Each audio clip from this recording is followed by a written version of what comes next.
Diga, amados hermanos, en esta noche damos gracias a Dios por la vida de cada uno de ustedes y por este tiempo que dedicamos a aprender de la palabra de Dios.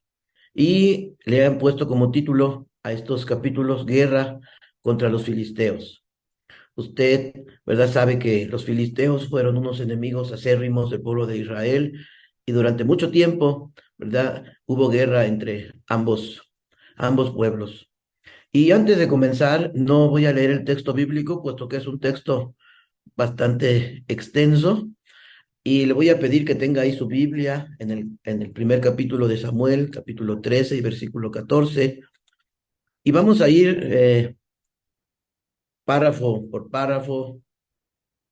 Esperamos no tardarnos mucho en esta reflexión, en esta clase. Y bueno, en primer lugar, queremos hablarles del antecedente del capítulo 13 y 14, es decir, el capítulo 11 y el capítulo 12, en donde el pueblo de Israel pide un rey, porque quiere ser semejante a las demás naciones. Es entonces cuando Dios se enoja con su pueblo, pero Dios accede y les da un rey. El profeta Samuel les habla y les recalca estas palabras. Ustedes han pedido rey y han hecho mal, pero ahora no se aparten de seguir al Señor, sino sírvanle con todo su corazón. Si perseveran ustedes en hacer el mal, ustedes y su rey morirán. Vean la advertencia, ¿verdad? Que les da el profeta Samuel de parte de Dios. Les iba a dar un rey, pero tenían que ser fieles a Dios. Tenían que ser obedientes al Señor. Bueno, ese es el contexto, vamos a decirlo así, de este capítulo 13 y capítulo 14. Y comenzaremos con el capítulo 13. Y vemos cómo las palabras que Samuel dijo comenzaron a cumplirse. El pueblo de Israel se estaba alejando de Dios, tanto el mismo rey como el pueblo. Saúl, el rey, tenía un poco tiempo todavía de ser rey. En algunas traducciones nos dice que tenía un año de haber reinado y 2 años cuando sucedió esta narrativa. Algunas otras traducciones dicen en el versículo 1 del capítulo 13 que Saúl tenía 30 años cuando comenzó a reinar y reinó en Israel 42 años. Así es que, bueno, tenemos esas dos traducciones. Entonces, la versión 60, la que tenemos, nos dice que ya había reinado Saúl un año y después de 2 años de reinado, esta, esta guerra, este momento se lleva a cabo, esta guerra en contra de los filisteos. Los filisteos, como dije anteriormente, son los enemigos acérrimos del pueblo de Dios. El egoísmo y el poder estaban corrompiendo al rey Saúl. Él creyó que todas las victorias eran por su fuerza. ¿Qué cosas? Cuando el cristiano comienza a alejarse de Dios, de la iglesia y de la comunidad, pensando que no necesita de nadie, que ha logrado ser grande por sus méritos, se le sube el humo a la cabeza, así como se le subió el humo a la cabeza a Saúl. Vea usted, vamos a ver la Biblia, y en los versículos siguientes dice que Saúl escogió 3,000, hombres de Israel. Muy pocos hombres, y aún así provocó a los filisteos. Dios nunca le dijo que apartara a esos 3,000 hombres. Más bien, él lo hizo por sus propios planes. Actuó sin astucia militar. Él nunca consultó a Jehová y lo hizo bajo su propia voluntad. Veamos un poquito esta decisión tan, tan mala que tomó Saúl. En el capítulo 11, versículo 8 al 11, encontramos que en la batalla contra los amonitas, el pueblo de Israel y Saúl tomaron 300,000 hombres para poder ganar la guerra. Vayamos al texto bíblico. Dice en 1 Samuel capítulo 11, versículo 8 al 11. Y los contó Besec, y fueron los hijos de Israel 300,000. Y tenía, perdón, vuelvo a repetir el texto. Y los contó Besec, eso lo puedes editar. Y los contó Besec, y fueron los hijos de Israel 300,000, y 30,000 los hombres de Judá. Y respondieron a los mensajeros que había venido. Así diréis a los de Jabes de Galat: mañana al calentar el sol seréis librados. Y vinieron los mensajeros y lo anunciaron a los de Jabes, los cuales se alegraron. Y los de Jabes dijeron a los enemigos: mañana saldremos a vosotros, para que hagáis con nosotros lo que bien os pareciere. Aconteció que al día siguiente dispuso Saúl al pueblo en 3 compañías. Y entraron en medio del campamento a la vigilia de la mañana, e hirieron a los amonitas hasta que el día calentó.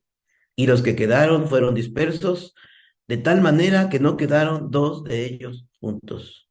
Vea usted, de tantos hombres que tuvo para pelear en esta batalla, 300,000, Saúl toma la decisión en este momento del capítulo 13 de tomar solamente 3,000 hombres. Se sentía muy seguro. Él tenía 2,000 guerreros, estaban con él en Micmas, en la región montañosa con él. Y 1,000 estaban en Geba de Benjamín, y con estos los lideraba Jonatán, el hijo de Saúl. Retaba a los filisteos constantemente. Y ahora los filisteos se reúnen para pelear contra Israel con 30,000 carros, 6,000 hombres de a caballo y gente tan numerosa como la arena del mar. Vea usted, y Saúl solamente teniendo 3,000.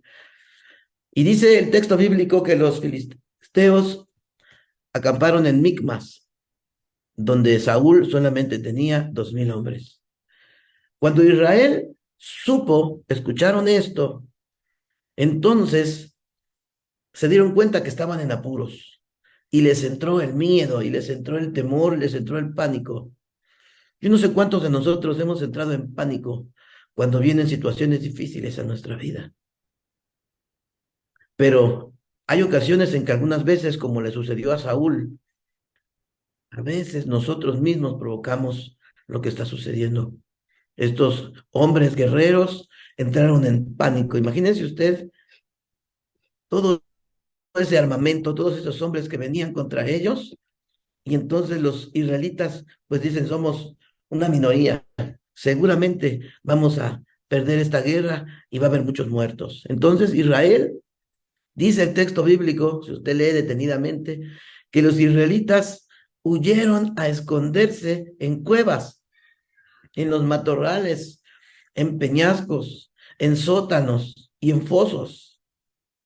Los de Israel tenían tanto miedo al ver tan grande multitud de guerreros que venían contra ellos. Además de todo esto, el profeta de Dios, el profeta Samuel, no estaba con Saúl. La dirección de Dios se había perdido. Así que muchos huyeron y cruzaron el Jordán, y los que quedaron con Saúl temblaban de miedo al ver tan grande ejército que avanzaba contra ellos.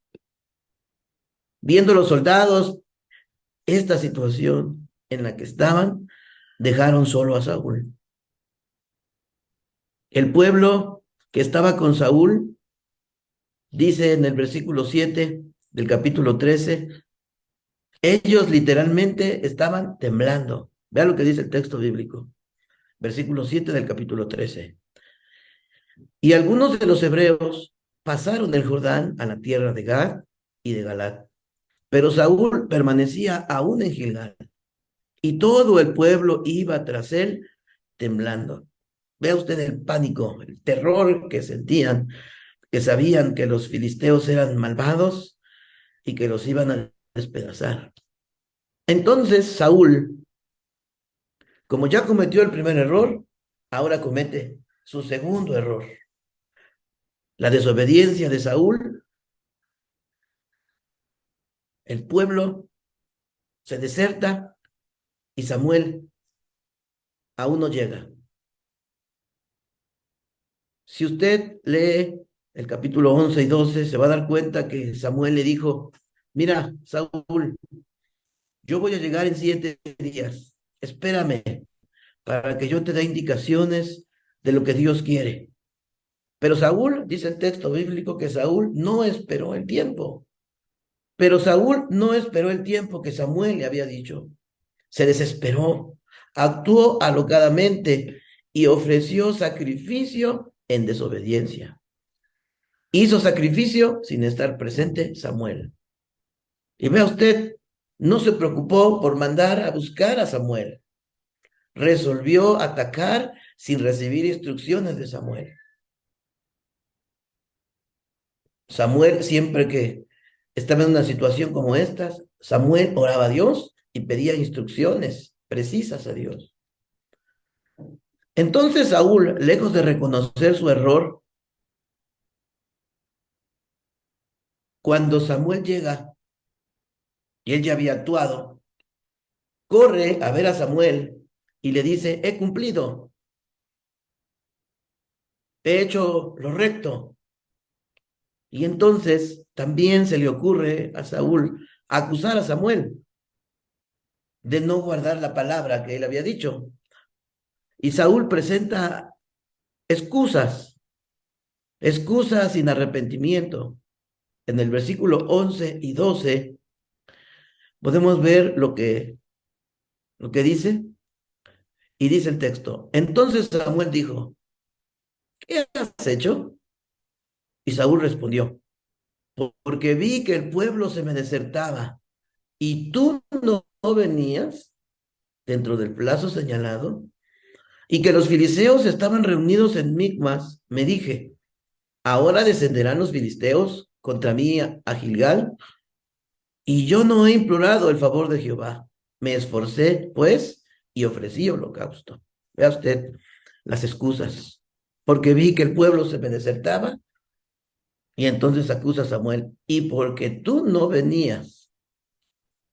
Yo no sé cuántos de nosotros, al igual que Saúl, tenemos tantas excusas para no ser obedientes a la voz del Señor, para no hacer lo que se nos ha indicado.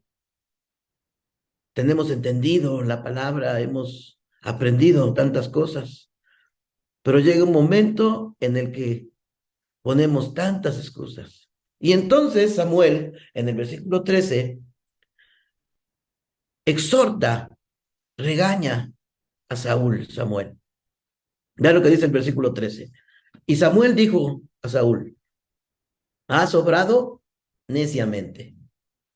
No has guardado el mandamiento que el Señor tu Dios te ordenó, pues ahora el Señor hubiera establecido tu reino sobre Israel para siempre. Vea la sentencia pronunciada contra Saúl. Esta prueba que Dios le había puesto a Saúl, no la pasó. El reino de Saúl fue designado a otro por su desobediencia. Es decir, no guardó, no obedeció lo que Dios le mandó. Entonces, Dios buscó a un hombre conforme a su corazón. Y usted conoce la historia, que el hombre designado, que a quien Dios ungió como rey de Israel, fue a David, ese pastor de ovejas que tenía el poder del Espíritu Santo y que hizo grandes proezas. Bueno, todo esto sucedió porque Saúl no pudo esperar 2 o 3 horas y perdió el reino. Actuó autocráticamente y no teocráticamente. Su debilidad interior fue su ruina. Entonces, Samuel deja a Saúl y se va a Gibea de Benjamín y Saúl se va con él. Es allí cuando notan algo raro, porque en el campamento de los filisteos estaba habiendo mucho alboroto. Y entonces Saúl pasa revista y solo cuenta con 600 hombres atemorizados y aterrorizados. En el versículo 15 del capítulo 13 dice, y levantándose Samuel, subió de Gilgal a Gaba de Benjamín, y Saúl contó la gente que se hallaba con él, como 600 hombres. Mientras los filisteos que estaban en Micmas hicieron 3 grupos para espiarlos e intimidarles, y lograron hacerlo. Los filisteos, ¿verdad?, rodearon donde estaba Saúl y Jonatán,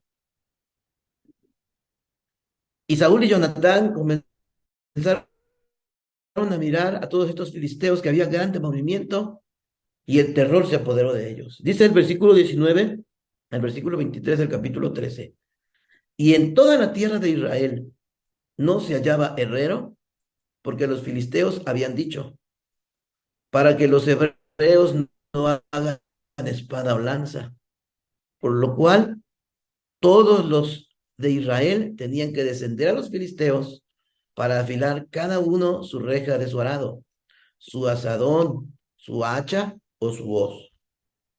Y el precio era un pim por las rejas de arado y por los azadones. Y la tercera parte de un ciclo por afilar las hachas y componer las aguijadas.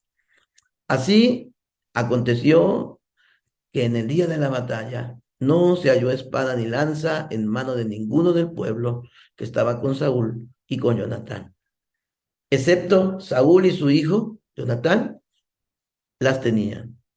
Y la guarnición de los filisteos avanzó hasta el paso de Micmas. Vean ustedes, hermanos, la influencia y el poder que tenían los filisteos, y eran tan buenos herreros y tenían armaduras fuertes y poderosas. Pero por otro lado, vemos que el pueblo de Israel no tenía herreros. Por lo tanto, no había espadas ni lanza para los guerreros.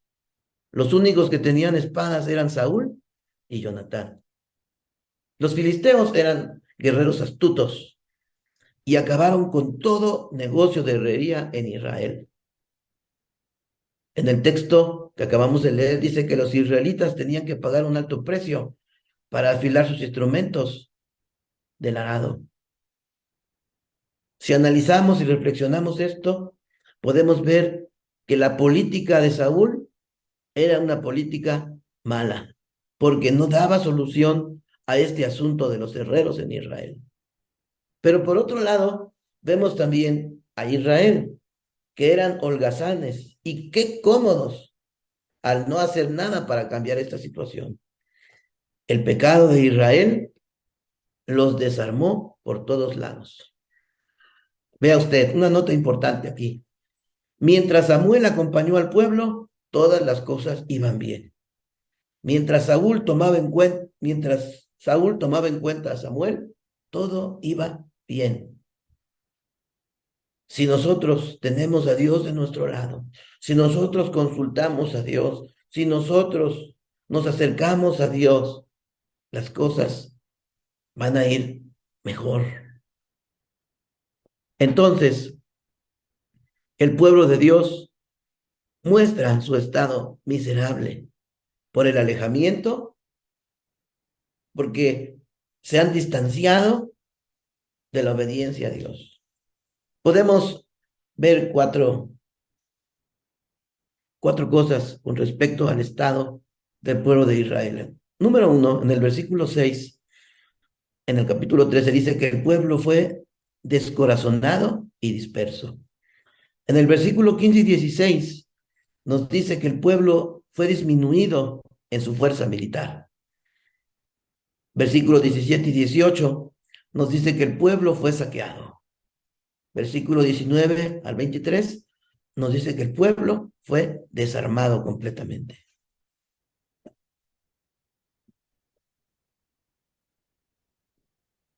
Es para reflexionar, hermanos, cuando nos alejamos del Señor, cuando dejamos que el pecado, que la desobediencia tome nuestra vida, las consecuencias son tristes. El capítulo 14 nos narra la historia en este mismo momento histórico. Los filisteos habían rodeado por todos lados al pueblo de Dios, y Jonatán, el hijo de Saúl, era un gran guerrero, muy atrevido. Y le dice a su paje: vamos a merodear, vamos a ver qué es lo que los filisteos están haciendo para atacarnos. Y me llama la atención cómo Jonatán no solamente era un buen guerrero, sino que también Jonatán era un hombre con muchísima fe. Vamos a leer el capítulo 14, el versículo 11, que dice así: dijo pues Jonatán a su paje de armas: ven, pasemos a la guarnición de estos incircuncisos.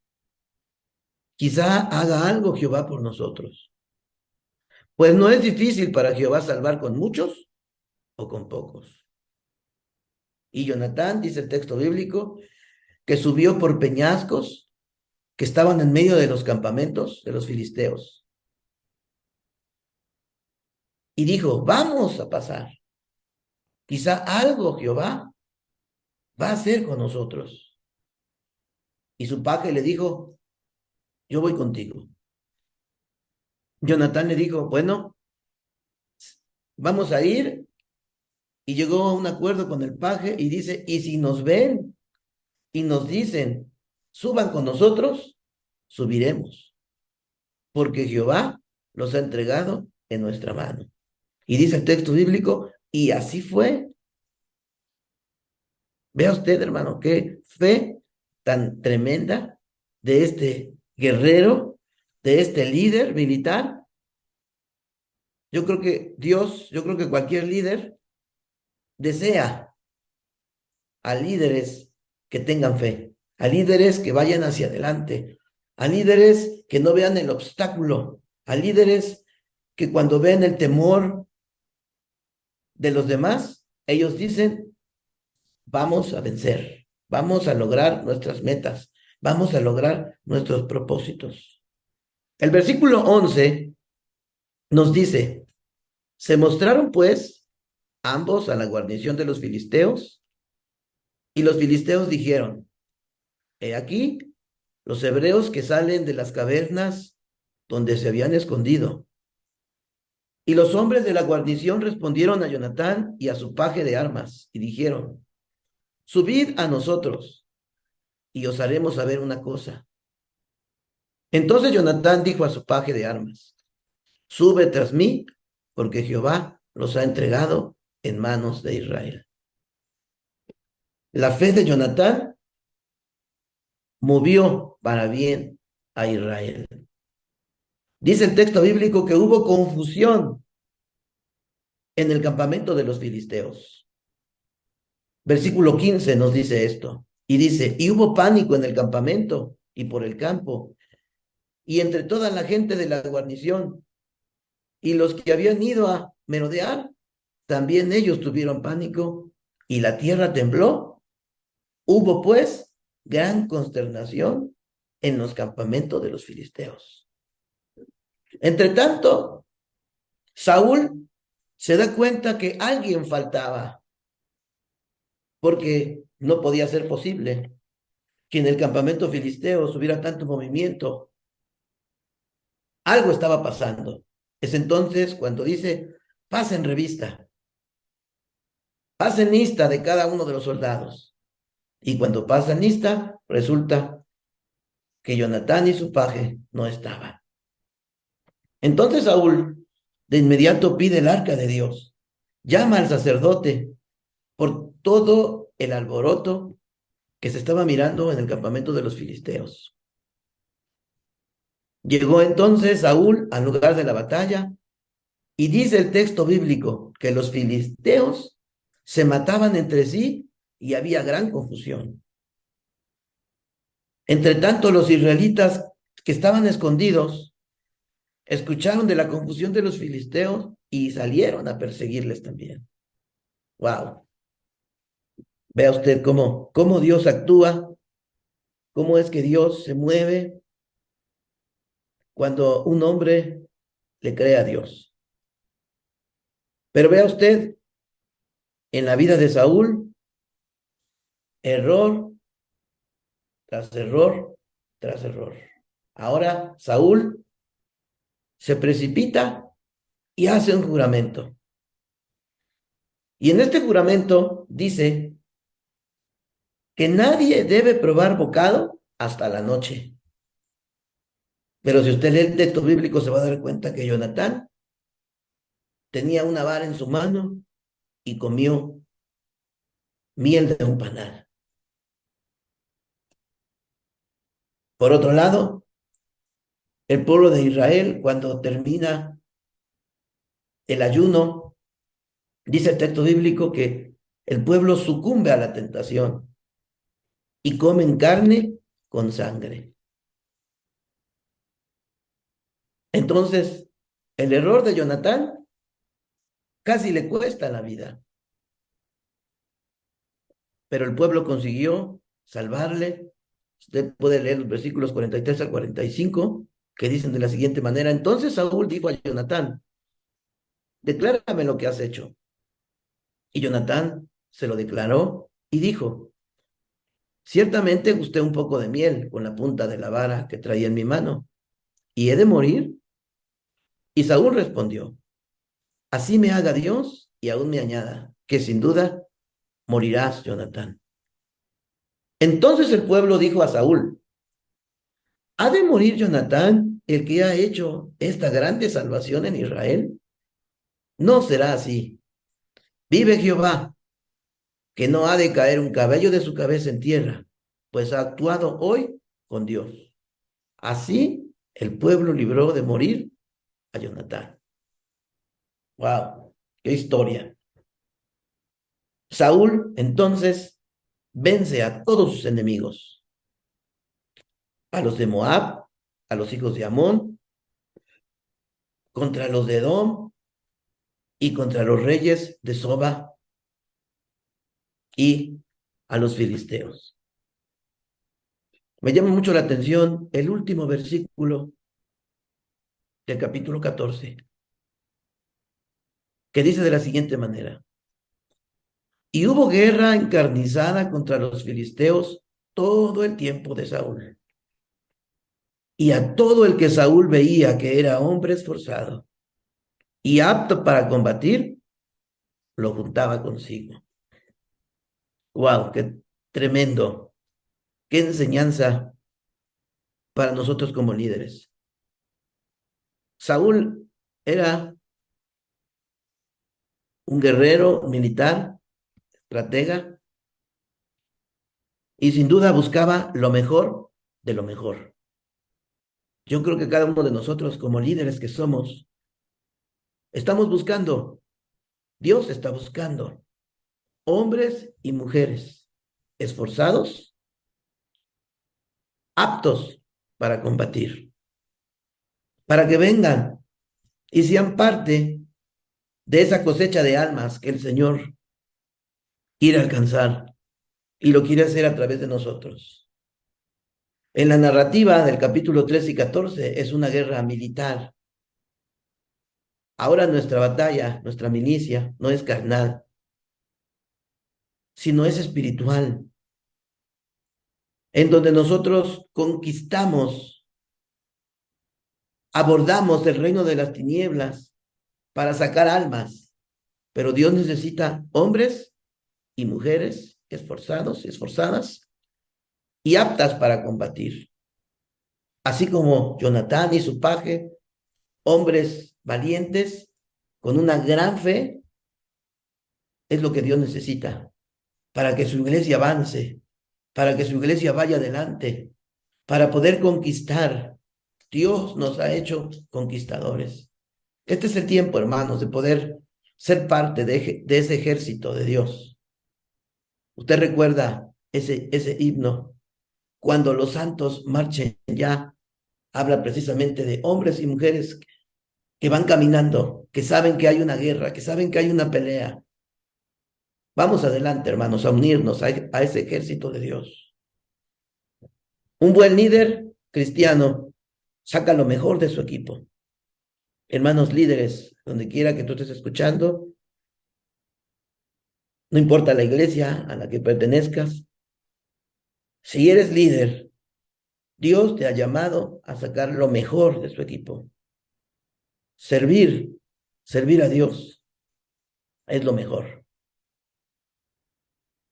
Por otro lado, el temor y el miedo nos aíslan, nos alejan de la comunidad cristiana.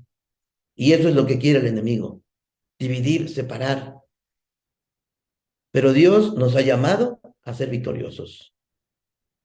Cuando Dios está con nosotros, avanzaremos y veremos la gloria de Dios entre nosotros. Esa es la enseñanza que nos traen estos capítulos 13 y 14. ¿Por qué no?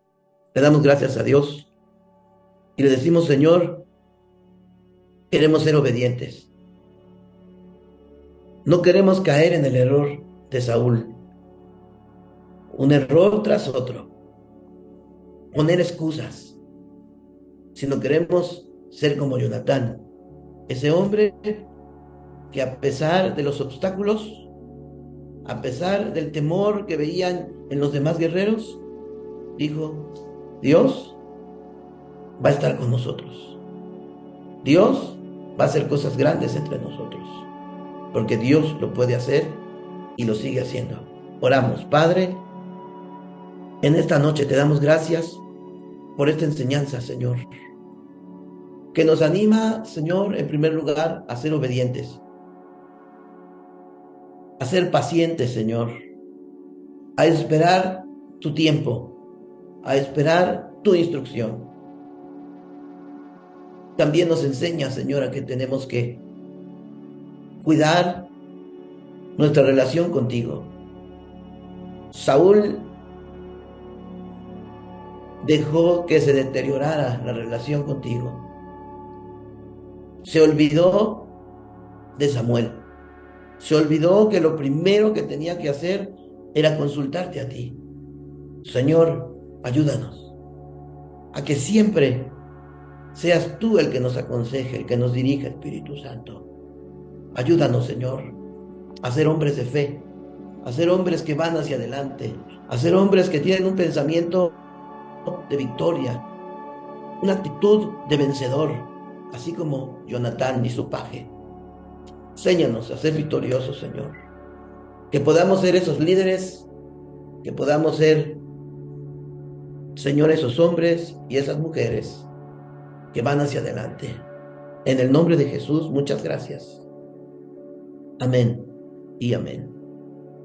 Aprovechamos, hermanos, para hacer una invitación. El próximo lunes comienza la Semana de Educación Cristiana a nivel territorial, a nivel nacional. Así es que, hermanos, les invitamos para que ustedes se conecten a los foros, a las conferencias que se van a estar dando. Grandes maestros van a compartir grandes enseñanzas. Así es que les invitamos. Que Dios les bendiga. Nos vemos pronto.